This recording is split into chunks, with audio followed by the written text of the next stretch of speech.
Right, now this is the area that we're in. Obviously, Göbekli Tepe is there. Şanlıurfa is here. Göbekli Tepe is about 8 miles or about 13 kilometres outside the city. It'll probably take us about 20-25 minutes to get there. Haran is one of the other places that we're going. Obviously there's a nice little picture of it there. That is on the road to Syria, but it's not in Syria, so let's not worry about things. And there really is no problems. I mean, I was here in May, and I saw no problems. I didn't sense any problems. There was no animosity in any way from Kurds, from Turks, from Arab people, Bedouin. You know, everything went swingingly without any problems at all. Sorry? How far is it from Syria? Well, when you're at Haran, you're probably within about 10-15 miles of it. So, but you know, as I said, there is no problems, and there are no bad people in this area at all, and there has been no trouble. There's been a few problems right at the other end. Hold on. No, I thought there was a. What's that one? But it's not. But there has not been any problems in this area. There are refugee camps here, actually, down here. That's the name of the place, Chikali. But we won't go that far south at all, so we won't actually see them. Anything else that you need to see on there? A place I'll be mentioning called Navali Chori, which is a proto-Neolithic site. That was there, but that's been covered by the site of the Ataturk dam, or the reservoir that is there now. So that's about that.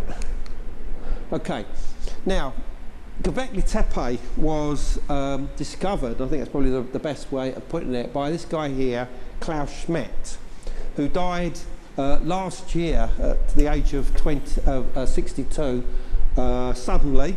He died of a heart attack whilst he was swimming in Germany on a break from doing the excavations at Göbekli Tepe, and essentially came here, and he'd read a report relating to this hilltop site, and that they'd found these carved limestone fragments of stone, and with them were these flints from the worked implements and projectile points from the Neolithic people. But because the carving was so intricate, it was actually dismissed as a Byzantine cemetery no more than 1,000 years old. So no work was done, and that was in 1964. So you know, he came there, immediately recognised this as part of what's known as a proto or Neolithic complex, like Navali Chori, which he'd been working on himself, and he immediately began excavations and uncovered the different sites that you'll see. Now, I first went there in 2004, and this is what it looked like. Most of the stones were not even excavated. There was nobody there.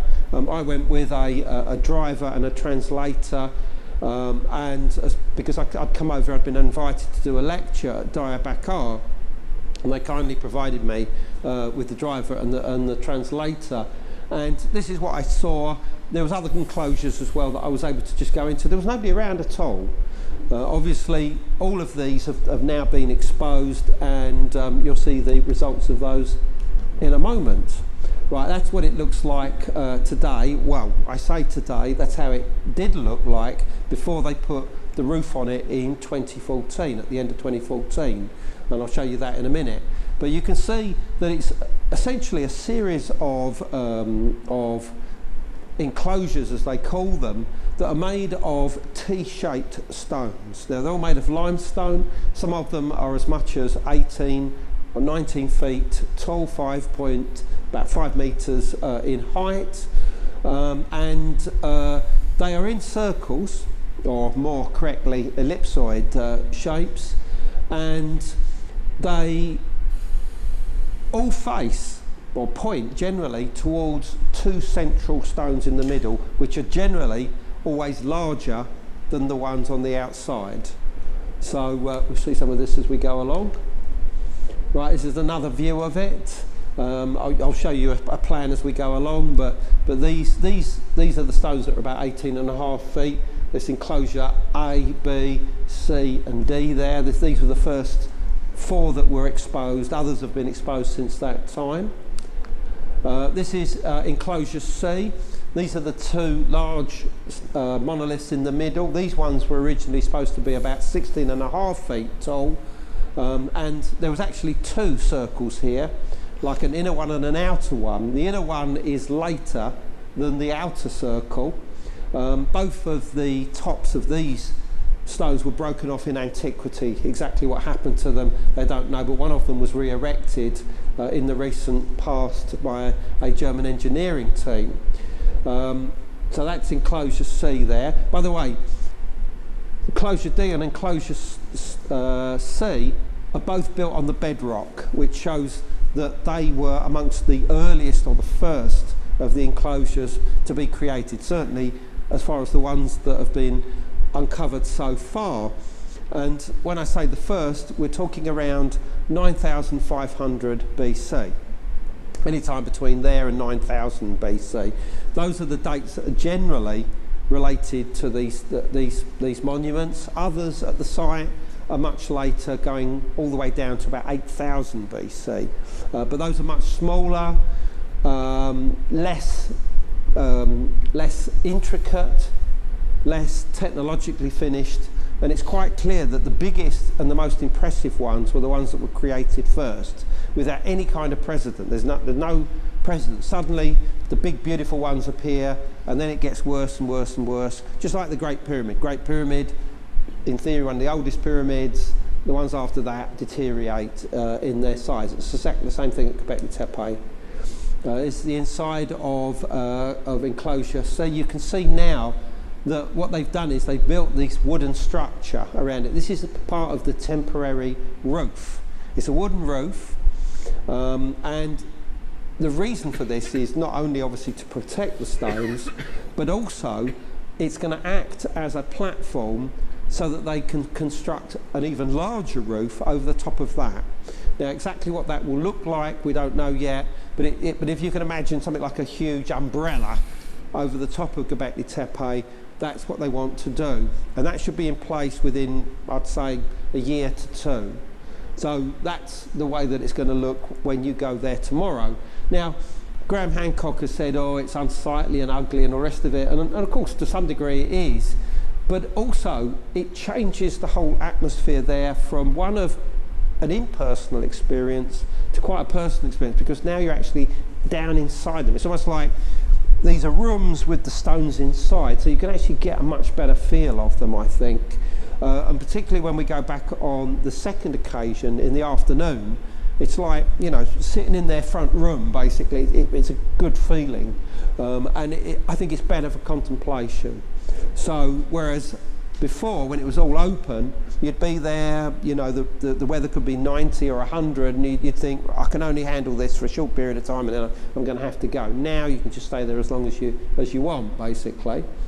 So, okay, this is the plan of those ones there, A, B, C and D. Obviously I'll be referring to those as we go along. C, here you can see the entrance going in. There's a U-shaped stone there, which you'll see one part of in the slides. You entered into here and you did your thing. This wasn't here originally, the inner circle. Those stones would have been, but for some reason they decided to make it smaller by creating an inner ring of stones. Enclosure A is possibly later than the other ones because of the style of the stones. B is an interesting one, although that also is thought to be possibly later than these other ones. The oldest one, according to Klaus Schmidt, was C, and the second oldest was D, but I have good reason, and various other people, to suggest that D, which is the most accomplished of them all, is actually the oldest of them. So that's that. Now, this is what it looks like from above, and actually this is not real. This is a model, an overhead model that's actually in Schönlerfe Museum, As I said, there's enclosure D up there, enclosure C, B and A there. These are the two huge great monoliths in the centre, as I said, 18.5 feet. They're quite slim. And also what's interesting is that the slots, they're in their own pedestals that have got these slots within the stone. The slots are only about 4 to 6 inches deep. Now, for a stone that's 18.5 feet tall, you think, well, that's a bit mad. You know, you'd only have to lean on it and fall over. And today there are like wooden frames keeping them in place. And one presumes that there must have been something similar to that when they were constructed. But I think that the purpose of putting them in such shallow slots is quite simply so they can move them around. And I think that this is for astronomical reasons. But we'll talk about that tomorrow. This is what it does look like from above. This is an overhead satellite image with the contours put over the top of it, and these are the structures here: A, B, C, and D.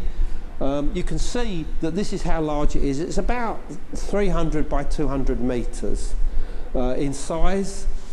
Yo, what's up, Dick? I had to leave out the crazy it rises to a peak there. And when I say it, we're talking about what's known as an occupational mound.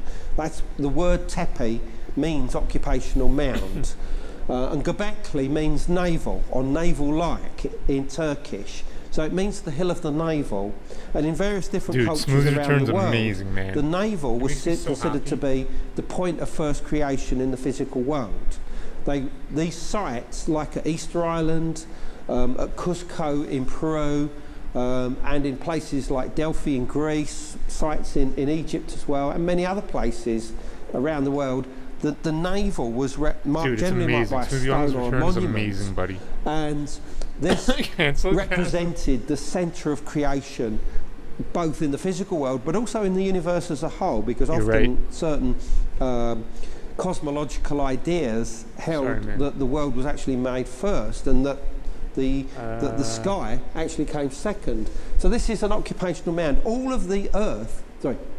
Yeah, I'd like to ask you a question. Yeah. Cool. I was reading your book on the way over. Yeah.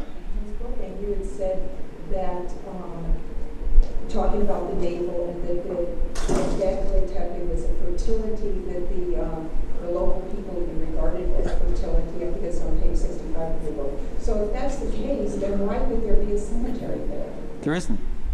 There is. No. There's near the mulberry tree. Oh, yeah, but that's a modern cemetery. I mean, that's what I mean. Up the where is the tree? Where is the tree? Well, you said that even for modern people that it holds a fertility meaning, and so I just wondered why there would be a... Not fertility. Not fertility. I mean, the local Kurdish people, even before the digging took place, came here because they saw the place as sacred. I didn't necessarily connect it with fertility. But they saw it as sacred enough to want to be able to put graves of their loved ones here. And you'll see those by this tree, which is there. That's the tree which you'll see pictures of at the end of this talk. And but I don't think that this is not a cemetery. This is quite a big issue. Now, they have found some bones stashed in the wall of enclosure B. They've been able to date those. They date to 8,200 BC. They've also found some bones in the infill of the occupational mound. Now, what I mean by that is that the different structures, the different enclosures would seem to have had a useful life. Let's say it was 100 years. Yo, thanks for being ridiculous, man. And after that time, they would seem to have decommissioned them by covering them over. I feel better now. They would take out what stones they needed, maybe important ones, and then just cover them over. And they would cover them over with stone chippings, thanks, man. debris, probably rubbish and refuge, as well as earth that was actually brought from the bottom of the hill. So they brought a load of earth to create this occupational mound over a period of around 1500 years until it was finally abandoned around 8000 BC. Yeah. So I bet, man. it I seemed bet. to be very important to them to cover Makes up sense. those enclosures that they no longer needed. Now, as to why they would want to close them up, I think it was because they became useless in the sense that their function was seen as no longer working. But this is what a occupational mound looks like. This is actually on the approach. You'll see this as we go towards Göbekli Tepe tomorrow morning. It's actually called Gök Tepe, and Matt and I were having a conversation sense. today about the word Gök. Yeah, sometimes you just And it's spelled don't feel like G-O-K with the O with an umlaut over the top. And it basically means sky or that which is above. Am I right to say that? So basically this is the sky tepe. And that yeah, of course. Yeah, I mean, but it doesn't have any kind of religious connotation. It's just purely that which is above. Okay. So, and Gök Tepe would mean what Gök Tepe. Tepe would mean what to you? And that's what that's called. That's called Gök Tepe. Is it because the Kurdish people pronounce the Turkish version that way? I don't know. But I mean, that's definitely Gök Tepe. Not Göbekli, Gök Tepe, this one here. Okay, well, in theory then, that means the sky hill. And it could even be that there, but beneath that is another Göbekli Tepe waiting to be discovered. And that's only just a couple of miles, 2-3 miles away from Göbekli Tepe. But there are loads of these in the landscape around here. You'll see loads of them. When we go to Haran, there'll be left and right of the road as we go along. And any one of them could contain another Göbekli Tepe. Now this is roughly what they looked like in the past. I think this is actually from the National Geographic article, quite famous, was mentioned earlier on by Jacob over there. It was one of the things that inspired him to come here.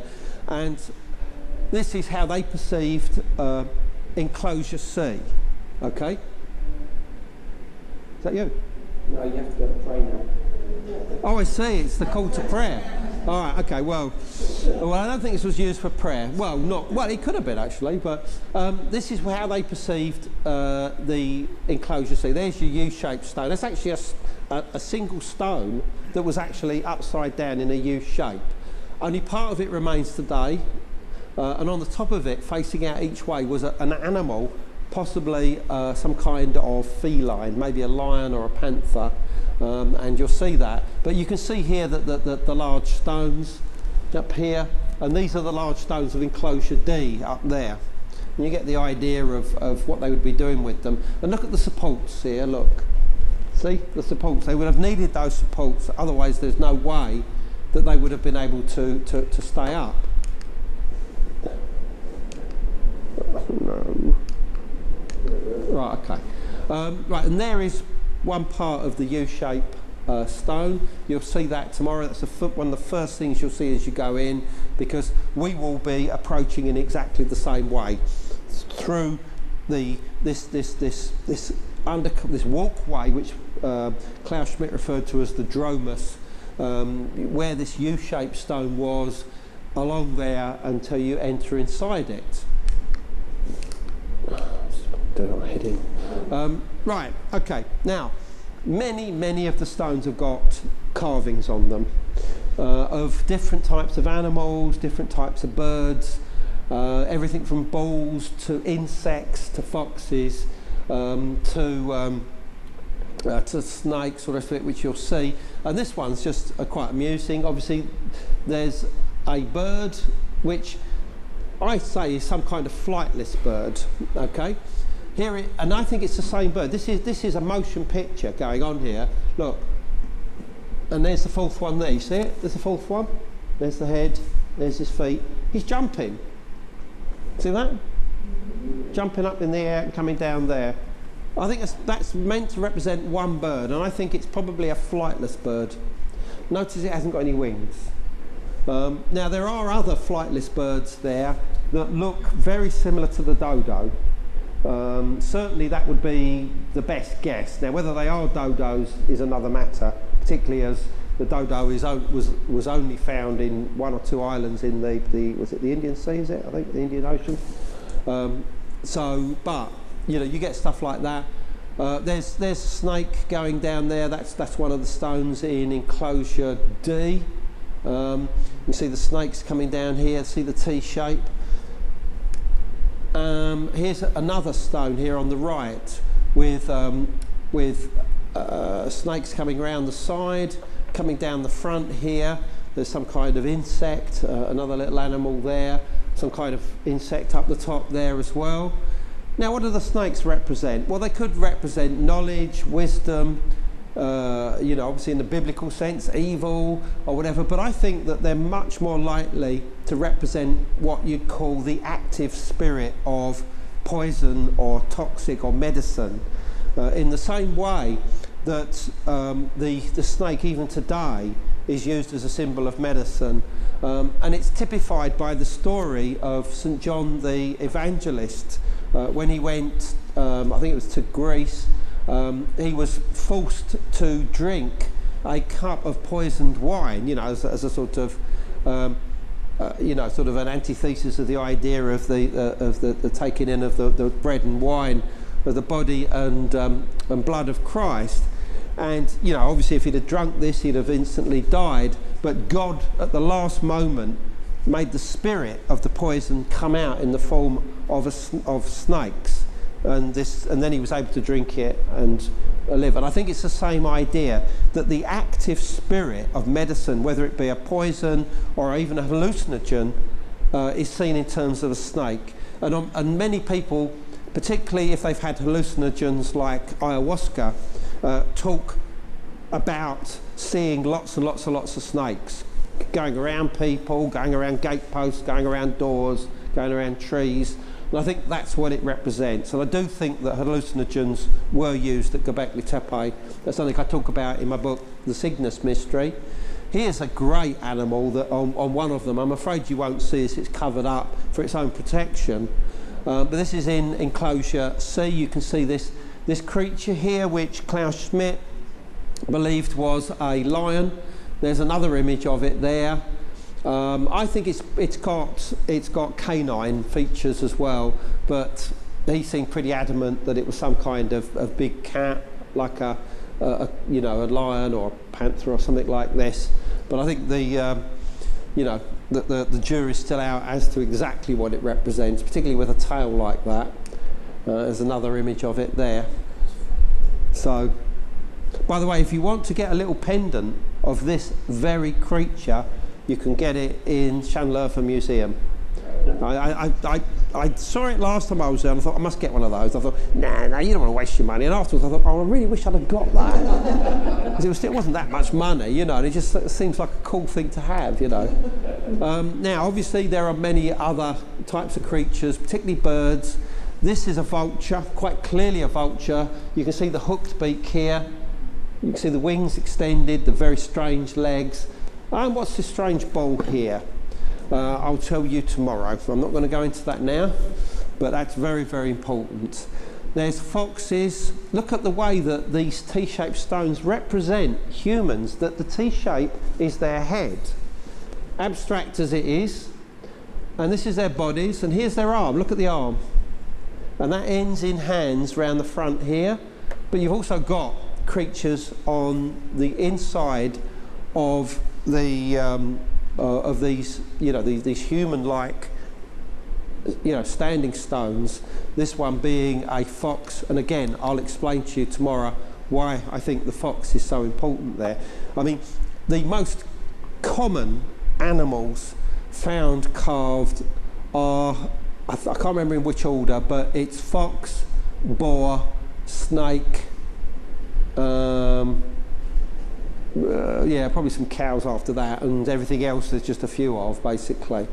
But I mean, you get the foxes are on the inside faces of the central monoliths on every single one. Right, this is enclosure D as it looks today, and note this hole stone here. That's going to become very important tomorrow in my lecture, and obviously when we actually go to these sites. So I'm just showing you all these now. Now, new digs are taking place at Göbekli Tepe. In fact, they may have even restarted now. You will only be able to witness them at a distance, from the same distance that I took this photograph. But you can see here that the standing stones are uncovering, and there's a big enclosure there that's as old as the other ones that we've seen, so possibly 9,000 to 9,500 BC. And that one's known as enclosure H. Enclosure G has virtually vanished into nowhere. I think it's one stone over that way somewhere. Enclosure F is a late structure, which we will see tomorrow. And enclosure E is simply a bedrock area where there was an enclosure, and the slots where the stones were are still there. In fact, here's a map. I should have waited to show you this clearly. C, A, B, D, what's known as the Lion Pillar building, which I'll show you tomorrow. Enclosure F there, enclosure H, and enclosure G is possibly this area here, although I've not had that. And enclosure E is here, and we parked the vehicle there. In fact, since this was actually done, there's a brand new building here, brand new shop, which I'll show you a picture of. Who's doing the excavations? The excavations are under the control of the German Archaeological Institute in association with Schindlerfer Museum. Those are the two joint, people responsible for it, basically. So that's it. And here is the work that's going on at enclosure H at the moment. You can see these stones here. This one's got a lion on it. I've seen that one. This one I'll show you in a minute, I believe. And there are a few others. I mean, it doesn't seem to have fared as well as the other ones, but the stones are very, very impressive. Here's one of them. Here it's got two serpents, one coming in from each side, and something here which is circular, but I'd say has got the shape of a skull myself. And I think that could actually be quite important. There's something else here, which is a V. Not sure entirely what that is. A couple of people have suggested it could be, a vulva. That it could represent a female image. That's possible. It is possible, but obviously until they clear it away, and they're very careful about not clearing rubble away until that they really need it. So that's that. And here's another one of the stones.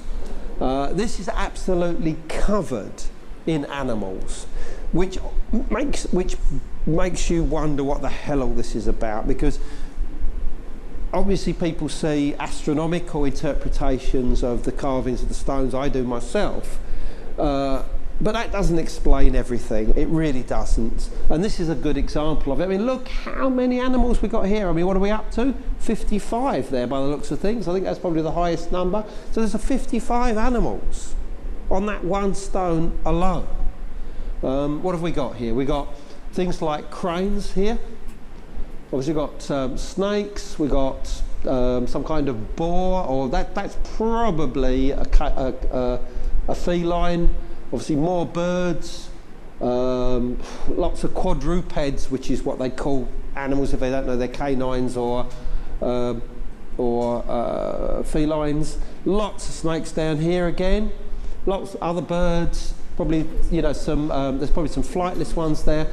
But look what's right in the centre though. Look what seems to be predominant. Another big bird with a hooked beak. So that's either a raptor, maybe an eagle, or it's another vulture. Vultures are very, very important at these sites, and again, I'm going to talk to you about that tomorrow. This is the new shop. Yes, Hugh, that's what they've got there now, so you can buy some of your goodies actually there. They do sell stuff here. But it's the same as what you'll get in Schindlerfer Museum, so you don't have to get it here. But of course, if there's something you really fancy and you get it there, symbolically it's a great thing. I bought this at Göbekli Tepe, so I'll leave that to you. But I mean, as I said, they're gradually turning Göbekli Tepe into a open-air museum, and it's going to be very similar to Stonehenge eventually within the next 2 years. Now this was most of the crew from May. These were your predecessors in May, and there is a roundabout on the way to Göbekli Tepe where they've actually created these stones. Now they've carved them, all the rest of it, and it makes for a great photo opportunity. So when we come back from Göbekli tomorrow, we will stop and we'll go across to the roundabout. But it's a busy road. Please watch the traffic, okay? And we'll get some photos with these stones. That's one. There are about 3 others from where the other side of where the person's. Yeah, the weather wasn't so good. I mean, it certainly wasn't this type of weather, no. So that's that. Oh, right. And then obviously in the afternoon, after we've had lunch in downtown Şanlıurfa, we'll be going out to Haran. Now Haran, as I mentioned on the coach, is the centre of these people called the Sabians, the Haranites, or the Chaldeans. They were big time into astronomy and astrology, and the oldest occupational mound in the vicinity of there, which is known as Tel Idris. Idris, by the way, is the Arabic form of the name Enoch, as in the book of Enoch, goes back to about 8000 BC. So that shows you the length of time that people have been occupying the site. So, but I gave you the story of that. But the tower is mesmerising. It's one of the only structures still standing properly, as you can see there. This was originally a huge Islamic university from about the 6th, 7th century onwards. It was rebuilt again in about the 13th century until the Mongol hordes came along in the 13th century and trashed the place completely. That was not Genghis Khan himself, but I think one of his sons or cousins came along there, and that was the end of Haran, and it was never rebuilt, and all the interest really then focused on nearby Şanlıurfa. But what's interesting for those of you who use a tarot pack, the moon card of the tarot pack, it's got the tower, the twin towers, obviously the fallen tower. Both the tower in there may well have been based on that card, and some proper academic papers have been written about this to suggest that this was the point of origin of certain of the tarot cards. So and the moon card particularly is interesting because this was a site of the moon god Sin, S-I-N. And the site of that I'll show you in a second, but anyway, there's the tower again. We'll be able to go right round the back of it, so we can't actually go to the entrance of it now. It's all fenced off, but we'll go right just round the back of it. So there's somewhere that's inspired me a lot, that place. This is Haran Castle. This is probably Seljuk period. It probably dates to about the 12th century AD, but unquestionably built on an earlier structure. And in fact, it is suggested that this is where the Temple of Sin was, the original Temple of Sin. It wasn't where the Islamic University was, but I'm sure the Temple of Sin was a massive place, so it probably stretched between the two of them. So we will look at this. They're renovating at the moment so that people can go in and have a look at it, but we'll look at it from the outside. And once we've done that, sorry, it's just I've got a new slide change because my last one was nicked, basically, when I was in Bolivia by the customs. When I got back, the case was there, and it was actually gone from within. I hadn't even used it. So anyway, we'll be looking at the beehive-shaped houses there, which are of a style that goes back several thousand years. Here you can see them. We'll actually go to this exact spot, and so I'm just going to and we will go and have our tea here. And did you do that? Oh, you did that one. Okay. And you'll be able to look out over Haran, and obviously Camel there as well. and see it, which is next one. And this is what they look like inside. You'll be able to see this. I don't think it's in public use. I think this is actually the home of the people that own the place where you'll be having your teas and your cold drinks or whatever. Next slide. And this is looking south from Haran's own occupational mound, which is on the south side of the ancient city. We'll stand there, and you can see a mound here. I don't know what that one's called, but right over there somewhere is Syria. But as I said, it's a distance of about 10 to 15 miles away. So, oops. Right. Okay. Right, next slide then. And the next day after that, we'll be going to Llanlerfa Museum. Next slide, and we'll just fly through some of the images of the. Oh, sorry. Do you want to go back? Sorry. Well, I was going to talk about them as we go. Oh, let me just see if this is. Let's see if this is working at all. It's just. Right. Okay. Yeah. I think it's just the direction. Right. Okay. Right. This is what's known as Urfa Man. It actually dates about 9,000 BC. It's life size. Its eyes are made of obsidian, and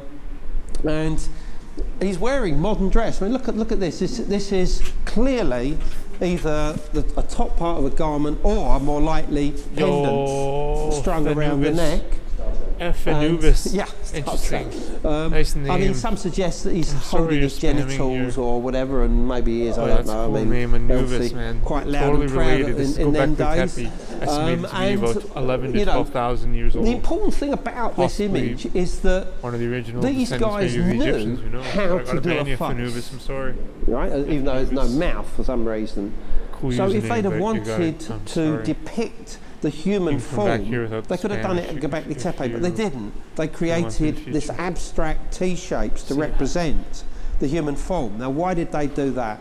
And Klaus Schmidt suggested that the reason for this is because the T-shapes, as he used to call them, are ethereal. You know, they represent maybe the first gods or ancestral beings, celestial beings of some kind, whereas this guy probably represents a member of the elite. Okay?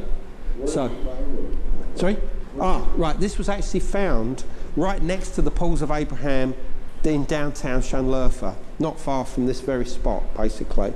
And that dates to 9,000 BC and was part of a settlement that was in this area that was investigated. This was only found at the beginning of the 1990s. They were able to investigate the settlement, but it's now been built over, so you can't do any more there, because that's how they found it during urban development.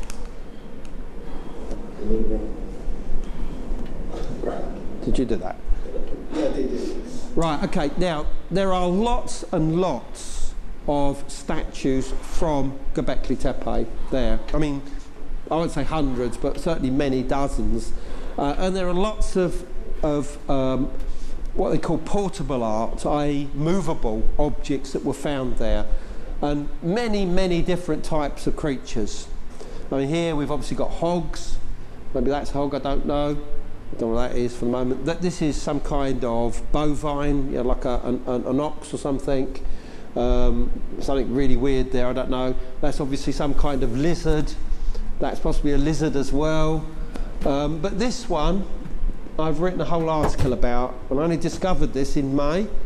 And if I can just, let me try and do it. Right, okay.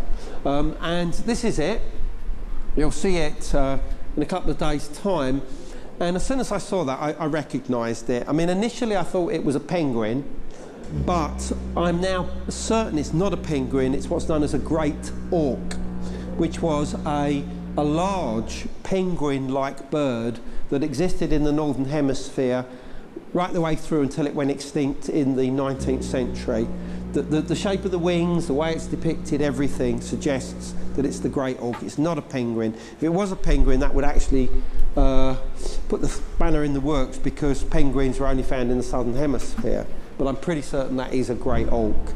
I mean, that even itself, that's a mystery. What's it doing at Göbekli Tepe? Now, also in Llanlerfa Museum, you've got recreations of enclosure D. And I mean, you can walk between it and you can get an idea of the incredible size of this place. And also, because it's so well carved, you can see clearly how these are anthropomorphic. They're human-like. I mean, look at the belt that's being worn around this one, which is this is a representation, as I said, of enclosure D. And you just get an air of a sense of what it is, the lighting, everything. I mean, it's just quite incredible, really. Here's another view of it, and note this hold stone there, which I'm so happy that they've reproduced, even though they've actually got it slightly cockeyed. It's directly between these two stones in the original, and they put it slightly askew to one side for some reason. I don't know why. It should be directly behind those, but I'm so glad that they've got the whole entire enclosure. By the way, there's 12 stones in the structure. 12, with the 2 in the middle. The 12 unquestionably has a celestial value here. That's just another view of it. It's just right, and this is what it looks like in real life. Obviously, that's enclosure D. There's your hold stone, which is directly behind it, to the north, by the way. And what do these holes represent? Well, I'll tell you all about them tomorrow, but these have been found, these strange stone rings there. And Klaus Schmidt believed that these stone rings were like portals, like portholes within the walls of now vanished enclosures. And they just fell out and they just left them where they were. And he believed that they were what's known as Seelenloch in Germany, which means soul holes. And I'm certain what they were, but again, I'm going to tell you all about Seelenloch tomorrow. Here's an incredible totem pole in stone that was found at Göbekli Tepe in one of the smaller, younger enclosures to the southeast of the main structures you've seen. I mean, it's got this weird ears, which could suggest it's a bear, or possibly even a lion. It's been suggested. And out of the stomach comes a smaller person. Here's the arms of the smaller person. And out of that comes a third. So it's almost like something's giving birth to that, and then something's giving birth to that. Birth and rebirth seems to be really strong and important at Göbekli Tepe. Again, I think this has got celestial, astronomical connotations. Here we are, look. And each side of this smaller character has got twin serpents. And this is a small character. I would say this is a child. I mean, it may even be a child in utero, you know, a fetus. But it seems to have in its hand some kind of weird, like a bowl, or not bowl, like a sort of jar or something. No idea what that represents.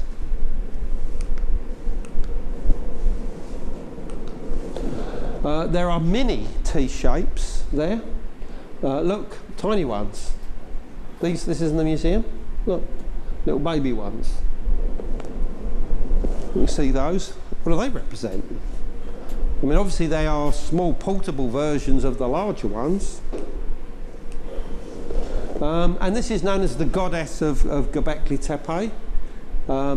Very strange looking lady, one of the only female images that was actually found there, although a number of tiny little goddess statues have been found there. I must point this out. Obviously she's got her legs open, her breasts seem to be rather sagging, and in many ways you could see her almost as a sort of, you know, like an elderly lady, or maybe a mother or something, but there's something going on here. And my female colleagues who have looked at this suggest that it's probably period. That it's, you know, what's the correct term? Menstruation. It's been suggested that it's birth, but I don't think it is, or just the extended pudenda. I don't think so. I think it probably is meant to represent menstruation. And there are other representations of menstruation in cave art, particularly from Russia, which is something I'll probably be writing about in my next book. And I think that's probably what it does represent. But you'll see that. Very strange heads in there. This is one of them. Very strange, large, long head with this weird ponytail here. If anybody recognises what that ponytail looks like, please tell me, because I'm sure I've seen this somewhere before. There's another image of it. This is the front of it. It's the eyes, the nose. Look how long it is. That was found at Göbekli Tepe. You'll see that. Now, the other site that was found before Göbekli Tepe was Navali Chori in the extreme north part of Şanlıurfa province. It was a rescue dig. Klaus Schmidt was involved in that through until about 1992, 1993. I remember he found Göbekli Tepe in 1994, and they had to remove all the stones from this, what they called the cult building, the Navali Chori cult building, and this is it. They reconstructed it inside the museum. These are the real stones. This is the real stones, and this was the same. There were two central pillars. Obviously, they've only done one. In fact, I think this is probably the remnants of the other one, probably. And there were 12 stones in the wall, just like enclosure D, and one of the rings in enclosure C as well, by the way. And you can see here this niche. They also have these benches around them as well, within these retaining walls. And I mean, this one is slightly later, but I remember when I first saw a picture of this structure, and it just did my head in. And this was before Göbekli Tepe was found. By the way, you can see the arms extending down here. Here's the hands. Here's the hem of some kind of garment that this person's wearing as well. That would have been T-shaped originally. And I remember thinking, oh my God, if that were black, it would be the monolith out of 2001: A Space Odyssey. That's the way I felt when I first saw that. And it was almost like it was the same impact, you know, like something placed in the middle of all these, you know, primitive hominid type people, you know, this incredible high culture existing 8,000 to 9,000 BC in a world which at this point had not really even conceived of agriculture. And suddenly you have this monumental architecture for the very first time going up. What the hell was going on? Where did all this come from? Here's a totem pole from Navali Chori. It's a bird. There's a bird. That's the wings of it there. That's the head of some person beneath it. And this probably would have been a vulture as well. Vultures were big at Navali Chori. There's the head at the base of it. This head, you might have seen some pictures of this in books and articles and online. This was found at Navali Chori. Very strange, almost egghead-like features, but with this weird ponytail at the back of it, which doubles up as the body and head of a snake. Look, you see the V-shape, the two eyes up there? And clearly this ponytail has a similarity to what's known as the Sika, I think the Sika, that certain, is it Hindu priests, I believe, have. This has been pointed out by a number of researchers into Vedic tradition. And yeah, I mean, you know, it is. If you compare the two together, it's very, very similar. Bald heads with just this similar thing. So people have obviously suggested there may be a Vedic connection with it. This was found within the wall at Navali Chori, the cult building. In other words, it was just being used as packing stone. So it was older than the actual monument itself. And yet this, to me, would not look out of place in a modern art gallery.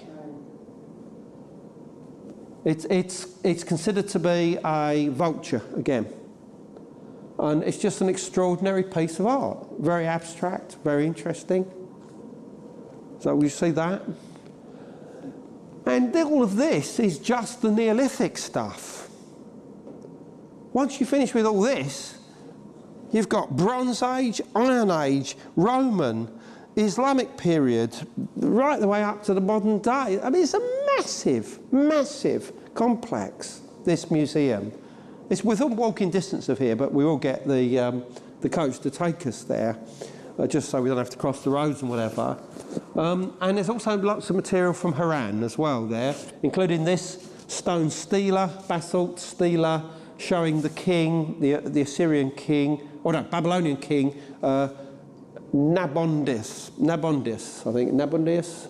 That's it, Nabonidus. That's this guy here. Obviously these represent stars, that's probably the moon god Sin there, and there's an inscription in his name. There's a couple of these stelas there. I mean, there's lots of this sort of stuff, you know, when you've passed through all of that. And then we'll have lunch, and then in the afternoon we'll go to the pools of Abraham. Now these are springs that create these pools that, you know, are flowing. You can feel the energy of them all the time. And in them you have thousands and thousands of carp. And you can feed them, and you throw some of this, you know, they sell you just for a Turkish lira or something. This stuff, and these, they just rush to get the food. And there's a story behind this. It's said that the person who ruled the city of Shanlerfa in the past was the king named Nimrod, the same guy who supposedly built the Tower of Babel. And apparently Abraham, obviously, you know, a good Jew, comes along, and Nimrod's a pagan, and he thinks, I'm going to sacrifice this man, put him to death, and he's going to burn him. And he builds this pyre, this funeral pyre around him, and the flames start lapping up, and then God somehow turns the flames into water, and they become springs, and out from this flows these fish which have been there ever since.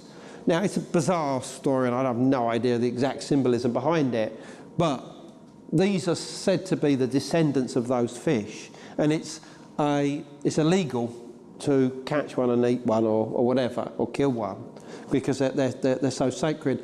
And people come here from all over Turkey and probably other countries to venerate this site. It's a holy place.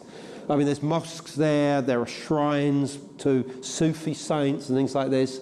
And right by the side of it, there's obviously this park, and there's this big cliff face. On the top of it is this this fortress, which is known as Nimrod's Castle. But to be honest, this probably had nothing to do with Nimrod. He's a mythical figure. It's actually a Seljuk castle, probably again it's medieval in age, so probably no more than about 800-900 years old. And it's dominated by these two massive, great columns that remain, obviously from part of a much larger complex. That's what they look like. We won't be climbing that. We just haven't got time, and it's just too much effort. But where we will be going is inside the cave that's said to be Abraham's birthplace. And that's what it looks like. You know, they don't seem to bother you if you do want to take photographs. So this is what it is. I mean, look, you can obviously see the cave here. This is all water that's flowing from a natural spring.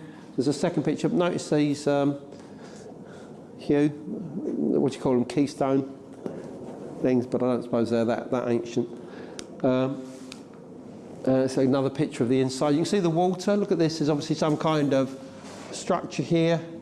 It's obviously been carved out. How old it is? No, I don't know. I don't suppose anybody knows properly. That's what it looks like inside. Now, males have to go in one side, females on the other side. So we, have to be parted. You have to take your shoes off and all the rest, because it's a sacred shrine. It's a religious shrine to the Muslim people. So we have to respect that. And after this, we'll go into the bazaar or souk area. This is where, if you want to buy something, this is where you do it. If you see something, buy it. Don't regret it. Think, oh God, there was something 2 roads up and I don't even know how to get back to that. Just buy it, just say, you know, we want to stop for a minute. But what we will do is, I mean, this is some of it's covered. Look at it, I mean, it's just beautiful. You can buy all this stuff and it's so cheap. And barter, obviously, please barter, you know. They say one thing, you say another, and meet in the middle somewhere along the line. And even just walk away if you don't get the price you want, basically, because you will be able to haggle them down. Any scarf, any materials, any type of anything that you want, you will find there. This is very ancient, this place, obviously. But we will settle eventually in this cafe area, which is a very beautiful place, just to sit down for a cup of tea. And you know, just mellow out for a while, and you can wander off then. You can wander off, but make sure you know where you are so you can come back. Make sure you've got a little card of the cafe so that if you can show anybody, you say, please take us back to there, point us in the right direction. Because you can get lost there. There's no question about that at all. You can get lost. I did. When I first went there, I think, 2012, 2013, I got lost inside the souk. I actually got quite disturbed because I was on my own. And I thought I was all cocky walking around this place on my own, and suddenly I realised I didn't know where the hell I was. And it took me a while to get out, actually. Right, then the next day, we're going to Karahan Tepe. Now, I've described this as the sister site of Göbekli Tepe. It's unexcavated. It's not under the same jurisdiction as Göbekli Tepe. It's under the control of Haran University. They've got different archaeologists, different agendas, and as far as they're concerned, they don't want to do any work there for the time being. And I think that this is tragic because, unfortunately, local men, not tourists, not foreign people, go there occasionally to try and steal any of the carvings and bits and pieces that are out in the open. And some of the things that I first saw when I was there in 2004 are now missing. I'd like to think they were taken into care at Haran University, but they may not have been, I'm afraid. So when we go here, a lot of this stuff has not been properly recorded. So you have a chance here of discovering something, a stone that nobody knows anything about, or an artifact or carving. And that's exciting, I think. And you're going to have much more fun here than at Göbekli, which is obviously a lot more formalised, as you can imagine. So basically, it's that place there. We will park either here, or if we can try and get the minibus to take us closer, we will. We're trying to work this one out now. If we can't, we'll park here. We have to walk up to there, which is about a quarter of a mile, just over, I should think. It's not that much of a problem, really. But once you're there, it's up and down. You're going to need walking shoes on for this one. If this is the one day you got boots, walking boots, this is the day to put them on. And what is this place? Well, it's the same as Göbekli Tepe. It's the same culture, probably just slightly later. The dates seem to be around 8,500 to 8,000 stylistically or contextually dating. And they're standing stones, but the T-shaped standing stones, some have got carvings on, although the ones with carvings generally have been removed, again, I hope, by Haran University. But they're barely poking out above the ground. Some test pits have been created around them for archaeologists to look at them, or it may even be that people in the middle of the night have tried to dig around them looking for treasure.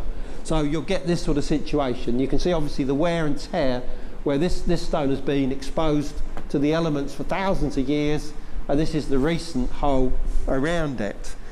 But the big difference between Göbekli and this place is that whereas Göbekli is definitely an artificial mound, this is definitely a natural hill. And the only earth it probably goes up to this type of height, 5-6 feet at the maximum. So that's all you're going to find down to the bedrock. How you doing? Welcome. But as I said, they've not done that. I saw you playing GTA 5. I was thinking of reading you. And you get stones like this all over the place. There are stone avenues in a number of places there. They seem to snake their way up towards the top of the hill. in a very much serpentine manner, and I do think that the symbol of the snake was important. It's been found on various of the stones here. Here's a couple of examples here. This gentleman here is one of our tour guests in May. He's standing between this avenue, look, stone on the left, stone on the right, and that snakes all the way down to where that other guy is waiting there. And there's at least 3 of these avenues, and they all come together at one spot on the top. And there's an unfinished monolith. Now there's also an unfinished monolith at Göbekli Tepe, which is 22 I'm almost done feet though. I'm so in tired. length. I might do a few But couple we're more not going to be able to get to stuff, that. That's but now I think I might be out done. of bounds. But we will be able to go to the one here. This is the two groups. There, obviously, Yusuf, you'll recognise. There's the T shape right the way across here to there. It's been cut out of the rock, but it was never properly removed. And this is the type of size of stones that we find at Göbekli. So we do think that somewhere here you're going to find stones that are as large. Most of the ones that have been uncovered so far are probably no more than this sort of height, which is one of the reasons why they know it's old. This was a discovery that we made just in May, and it's a very curious discovery. It's like a mini cave. It's on the east side. How's you though? I'm good. How are you? And it's doing well. approached by one of the avenues of Thank you. stones. One of the avenue stones goes all the way up and ends How are you doing? here. It's nice and And sunny I- outside. Again, you know, I might play some don't Golden want Knight to go tonight. too much into probably female will. symbolism, but it How are does you? look Thanks very for much being like a Volvo. What are you playing, in GTA 5 all on honesty. your And PlayStation? I do believe or that these people computer? very strongly You have PlayStation, I think, right? You saw have PS4? female symbolism in particular, I think you and have. obviously male sweet. symbolism to a degree. So I've been a few, you know, male genitalia found on carvings was very important to them. Death, rebirth was very, very significant to them, and I think that's what it represents.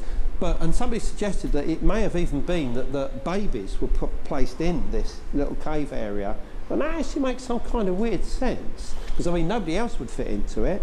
So maybe children were actually placed into it as part of some kind of initiation. But as I said, I first went there in 2004. I didn't know anything about that. Nobody ever mentioned it, and yet one of the avenues of stones leads right up to it. And you find examples of these carved, angled stones at Karahan. They've been found at Göbekli Tepe as well.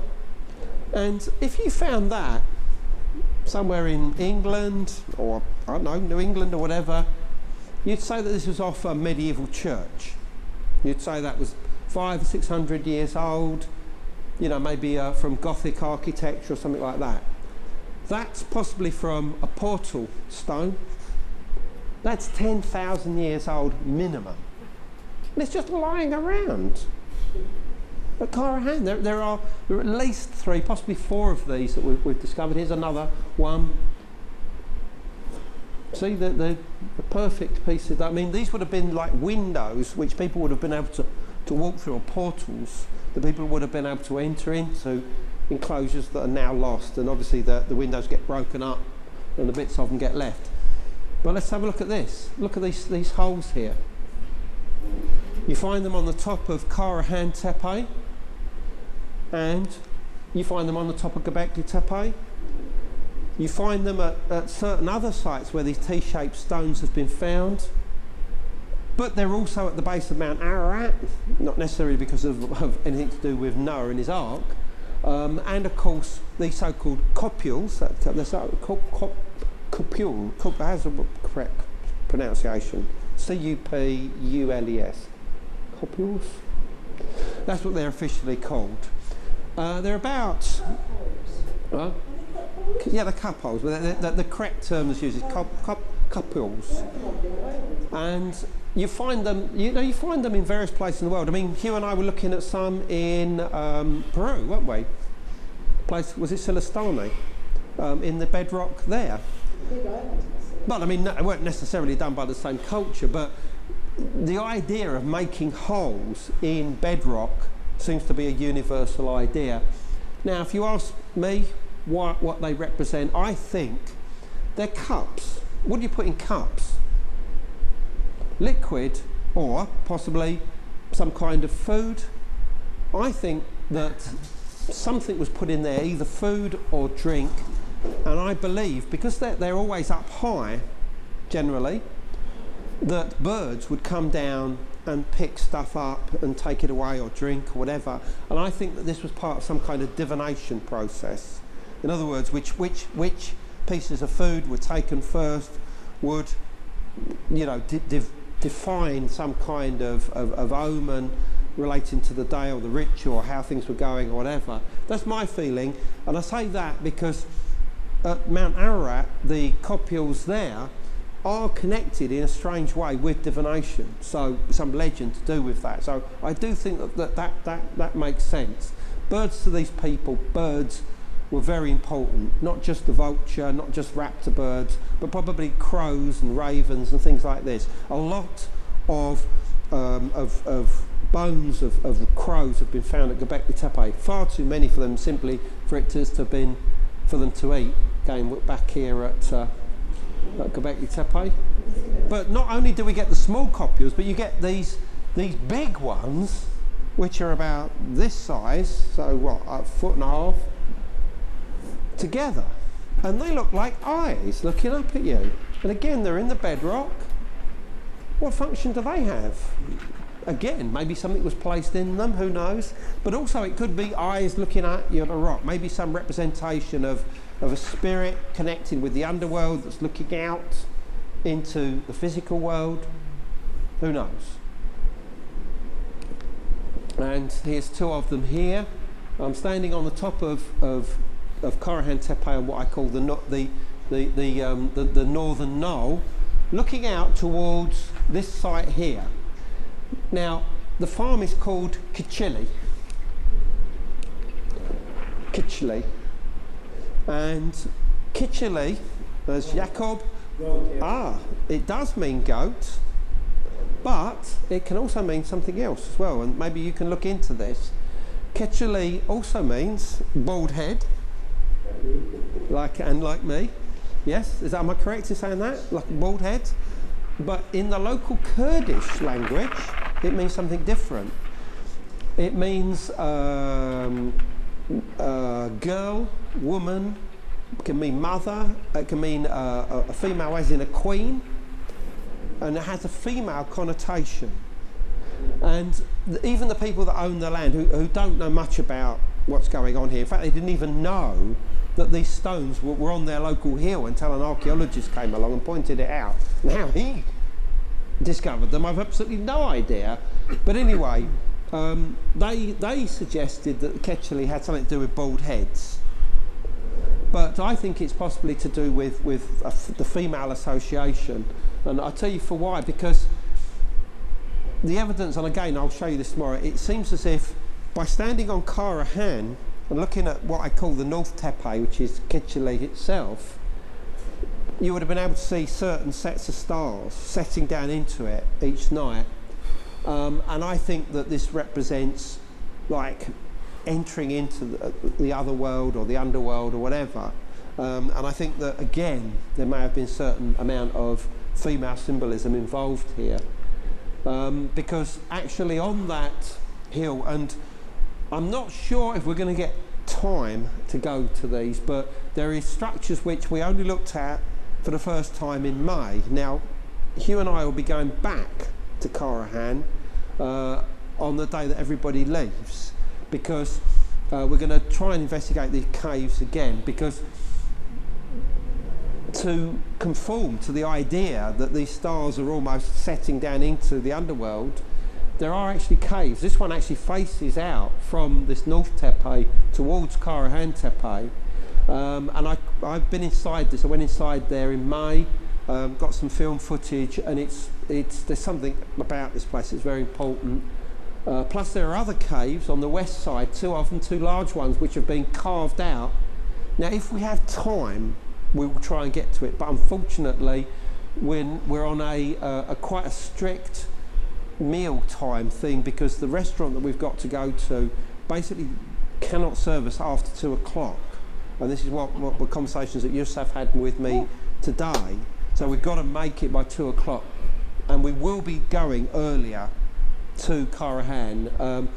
We will probably leave, but I'll confirm it tomorrow, probably about 8 o'clock in the morning, okay? I'm sorry, Hugh. But it's the only early day, well, other than the 9 o'clocks, because we need to see everything we possibly can. So we'll see how much we can get in, but this is a separate hill. If we have time to go over there and have a quick look, we will. This is inside the caves. It's definitely been carved out. There's 2 of them that have been carved out. Plus, on top of that, in the bedrock, there is a circular hole leading into a beehive chamber. And that's what you look like inside. I mean, it's about... Sorry? No, they're full of it in Sardinia. Really? Well, maybe we can talk about this separately, because I've been trying to find precedents for these, and the only official answer as to what these this might represent is that it's a grain storage, but I find this answer insufficient. I mean, the only reason why beehive structures, and generally very small, not like this is about a drop of 3 metres, and the width is 3 to 4 metres in diameter, and it's circular inside. But this is something similar? No. Oh my God, okay, I'll talk to you about this separately. This could be important. Where is this? In Sardinia. Okay, cool. We've got some up here in Oxford. Yeah, definitely. Where's that? Oh, it's Bukes. It's part of the old salt track. Where are those? The river. It's on us. Yeah, but which country? In France. France? Yes. Talk to me about this then as well. But it's definitely a beehive cave. Now, clearly you can't just jump down into it because you'd never get out. And I'm going to try and see is when Hugh and I go back there, see if we can find a way of getting down into it. Because I get the feeling, I get the strong sense that this is very important. And I think it was a ritual site, a ritual place, possibly for observing the stars at night, and possibly for some kind of shamanic initiations. I don't know what any ideas are for the places in France and Sardinia. If anybody's got any ideas of what they represented. Well, that's the easy answer. But this is up the side of a rocky hill. I mean, I don't know. Anyway, there's Yusuf. Now, what we will be doing again. I wish there wasn't time constrictions on this one, but we'll be going in to have a nice cup of tea with the locals who own the Karahan Tepe and Ketcheli, the farm Ketcheli, and they love having you in there, and you'll drink tea with them, and they find you quite amusing. We have a laugh and a joke, and those that want to smoke can smoke, and it's great. It's a great thing to do, I think. So we'll be doing that when we come down from Karahan Tepe, and then, as I said, we'll have our cup of tea and assess the time then, basically, and how much we've got, because we'll need at least an hour and a half to go up onto the Ketcheli, onto the North Tepe itself. So we'll see how things go, and then after we've had our meal, which will probably be through till about 3 o'clock. We'll go to Göbekli Tepe. This time, you won't have any guidance, me rabbiting on, and you can just explore it and feel it for yourself, and we'll stay there until they throw us out. And what I mean by that is the sun will basically be going down. This was the picture as I was just going back to the van. You can see that's just us, nobody else there. That's the car from the people that run the shop. That's it. There's the only people that were there, us and the 2 guys that were left at the site. And inside the main enclosures for at least the last hour. I gotta go now. I'm gonna need dinner on my phone. There. Normally they've got a little guy sitting down just to keep watch. Oh my gosh. Nobody there at all. I mean, you could have run down inside and got in, but there is a camera, and I don't want to get these guys in trouble here. Just in case anybody does look through the footage. Göbekli Tepe, check it out. But 11,000 years ago in Turkey. Get a feel of the place away from anybody else. They believe it's astronomically aligned. About it's pretty cool. what Göbekli Tepe represents, what was going on in the minds of these people that created this incredible place. And that will essentially be the last I thing do that have we'll, to go, we'll though. do Thank on you the so much tour, for being here, because the next Journey morning you're fine. and Dick. By the way, I've got Appreciate your it so much. tickets, but I won't give you those until I'll check. But it'll be All quite right, an let's early read someone. start back, and we need to.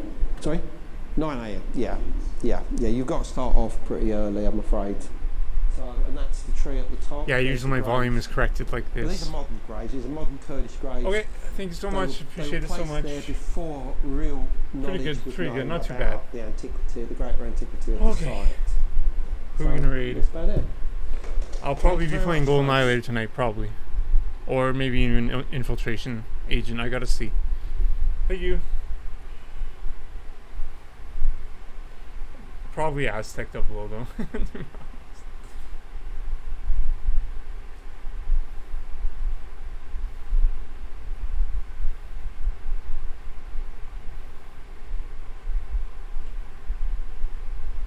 Alright, let's raid a VFX. In a remote corner of Saudi Arabia, Thanks for being here, an appreciate it. international team attempts to solve an ancient mystery. Enigmatic stone structures, thousands of them, scattered across hundreds of kilometers of desolate desert. Okay, thank you for being here. Who built them? When you You see rule, the archaeological you rule. sites perched up in places that you